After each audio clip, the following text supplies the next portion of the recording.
বিওয়াদিন গায়রি জি জারইন, এমন একটি উপত্যকা যেখানে কোনো ফল ফসল হয় না, যেখানে কোনো ফুল ফোটে না, যেখানে কোনো বৃক্ষলতা গজায় না, অর্থাৎ মানুষকে আকৃষ্ট করার মতো সেখানে কিছুই নেই।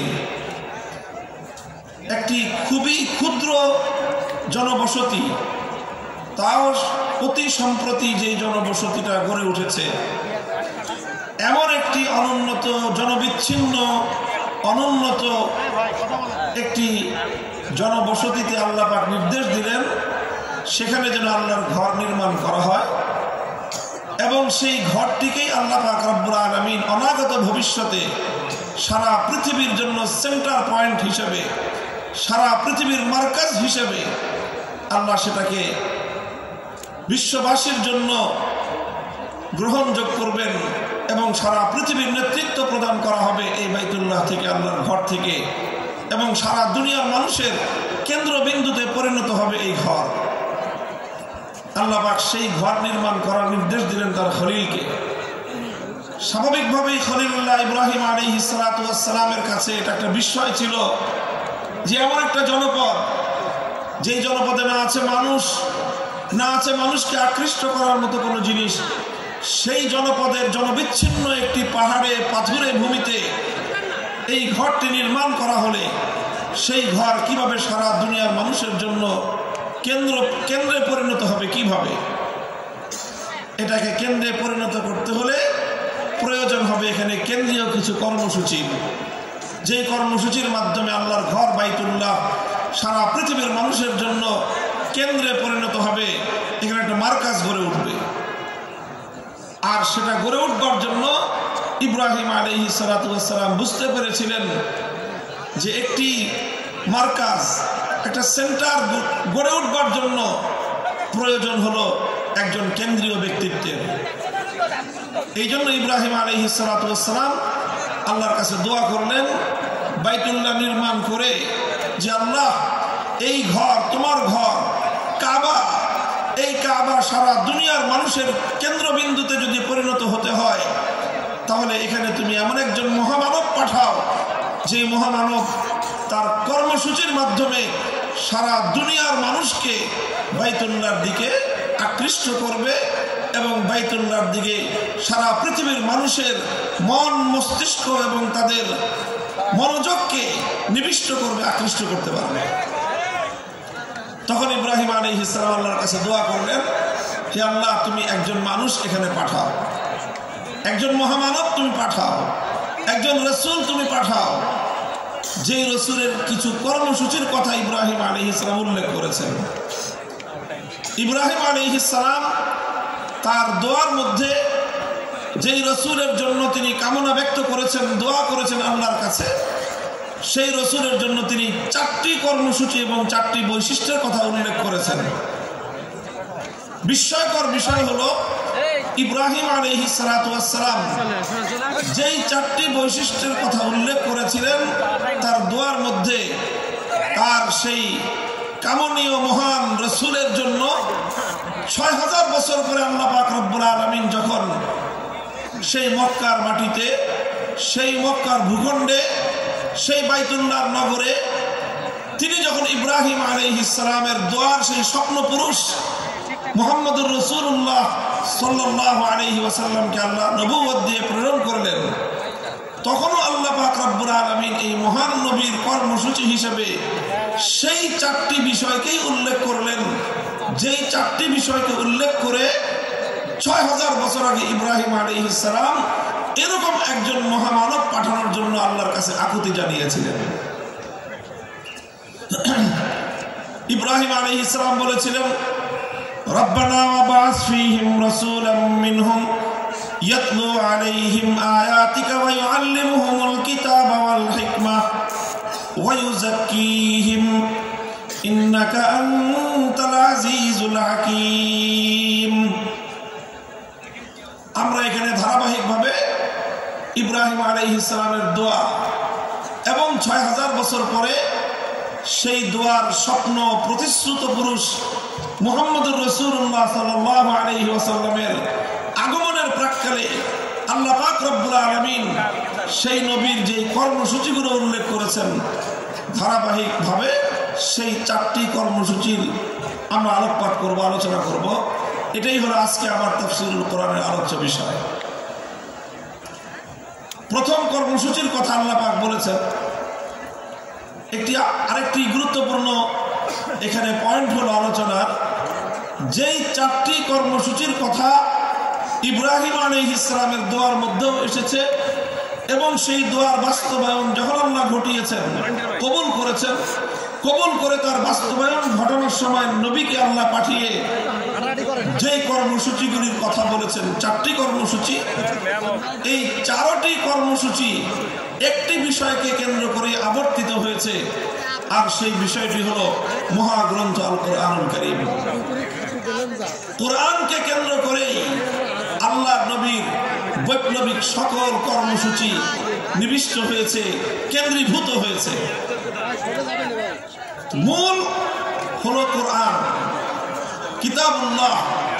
এই কিতাবুল্লাহকে কেন্দ্র করেই রাসূলুল্লাহ তিনি তার যাবতীয় কর্মসূচি পালন করেছেন, তিনি তার যাবতীয় কর্মকাণ্ড পরিচালনা করেছেন, তিনি তার বিপ্লব সাধন করেছেন। সুতরাং রাসূলুল্লাহর আনিত মহান বিপ্লবের কেন্দ্রীয় পয়েন্ট হলো, কেন্দ্রীয় বিষয় হলো কিতাবুল্লাহ।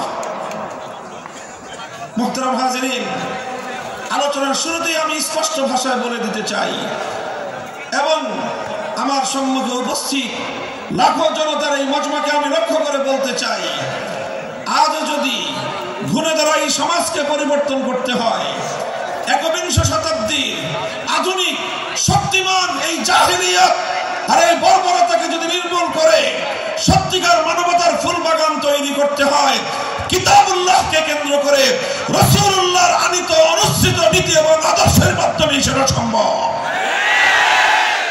কাজে আমাদেরকে আবার, যারা আমরা আল্লাহর কিতাবুল্লাহর অনুসারী, যারা আমরা রাসূলুল্লাহর উম্মত, কিতাবুল্লাহর অনুসারী রাসূলুল্লাহর উম্মতদেরকে আবার সেই রাসূলুল্লাহর আদর্শ কিতাবুল্লাহর অনুসরণের মাধ্যমে সমস্ত তন্ত্রমন্ত্রের কবর রচনার মধ্য দিয়ে নতুন বিশ্ব ব্যবস্থা গড়ে তুলতে হবে, নতুন বিশ্ব ব্যবস্থার জাগরণ ঘটাতে হবে।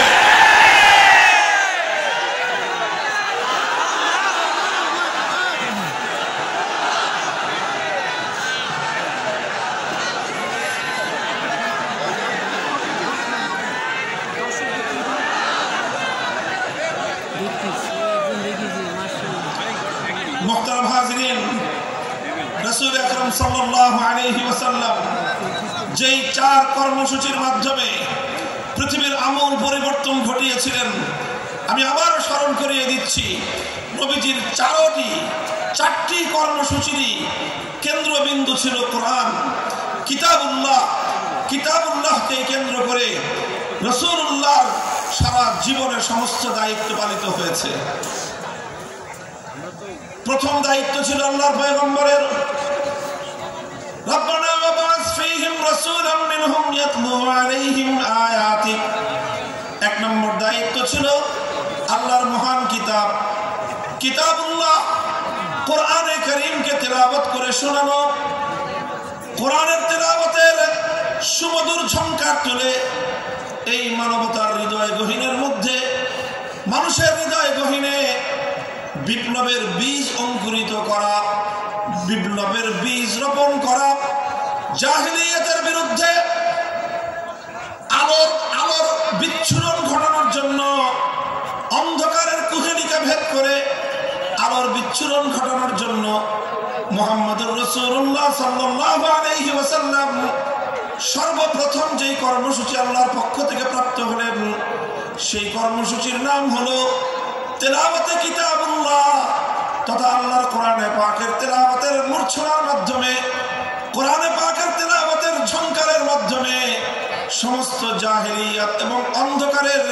ভিত শুদ্ধ প্রকম্পন তৈরি করা। প্রথম দায়িত্ব ছিল তেলাওয়াতে কিতাবুল্লাহ, আল্লাহর কোরআনের তেলাওয়াত, কোরআনের রিসাইটিং, কোরআনের রিডিং পড়া, কোরআন পড়া, কোরআনের পাঠ। এক কথায় বলতে গেলে তেলাওয়াত কিতাবিল্লাহ, আমাদেরকে খুব ভালো করে বুঝতে হবে বিষয়টা যে কোরআনে পাকের তেলাওয়াত এটা একটা স্বয়ং সম্পন্ন কর্মসূচি। বিপ্লবের আল্লাহর নবী এই মহান পরিবর্তন, এই ইনকিলাব, এই বিপ্লবের মূল এবং সর্বপ্রথম বুনিয়াদী কর্মসূচি ছিল আল্লাহর কোরআনের তেলাওয়াত। কোরআনে পাকের তেলাওয়াত এটি একটি, আবারও বলছি, স্বয়ং সম্পন্ন কর্মসূচি। স্বয়ং সম্পন্ন কর্মসূচির অর্থ হলো যে কোরআনের তেলাওয়াত করাটাই একটা লক্ষ্য বস্তু। এমনকি একজন মানুষ যদি কোরআনের অর্থ নাও বুঝে, কোরআনের অর্থ যদি সে নাও বুঝে, তবুও কোরআনে পাকের তেলাওয়াত এর যে গুরুত্ব, এর যে তাৎপর্য বিন্দু পরিমাণ ক্ষুণ্ণ হয় না। কোরআনের তেলাওয়াত এটাই আল্লাহ রাসূল সাল্লাল্লাহু আলাইহি ওয়াসাল্লামের একটি পূর্ণাঙ্গ কর্মসূচি ছিল। পৃথিবীতে একমাত্র কিতাব, একমাত্র গ্রন্থ যার রিসাইটিং এবং যার তেলাওয়াত এটি একটি বড় ধরনের প্রভাব তৈরি করতে পারে। পৃথিবীর অন্য কোনো গ্রন্থ, অন্য কোনো কিতাবের অর্থ না বুঝে পাঠ করা, অর্থ না বুঝে সেটি পড়া, এর কোনো প্রভাব নাই।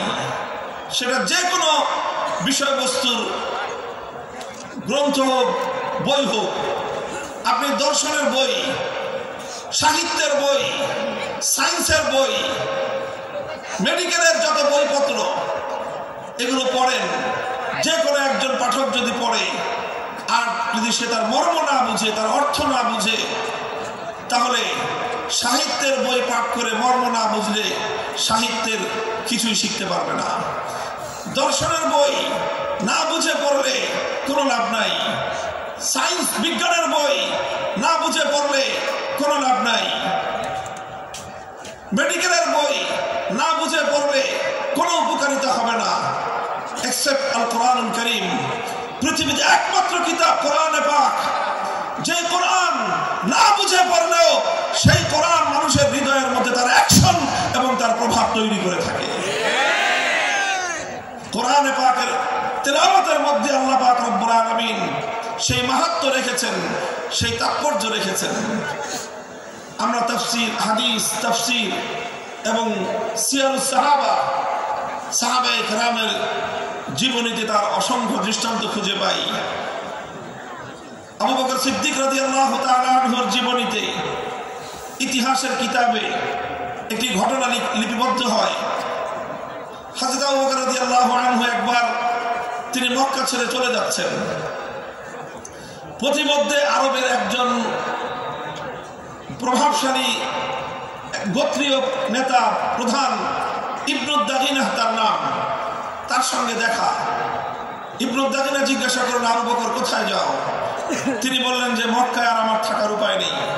মক্কার মানুষ আমাকে চরম উত্তপ্ত করেছে, আমাকে অনেক আমার অমর্যাদা করেছে, আমার উপর নির্যাতন চালিয়েছে, কাজে আমি আর মক্কায় থাকবো না, আমি মক্কা ছেড়ে চলে যাচ্ছি।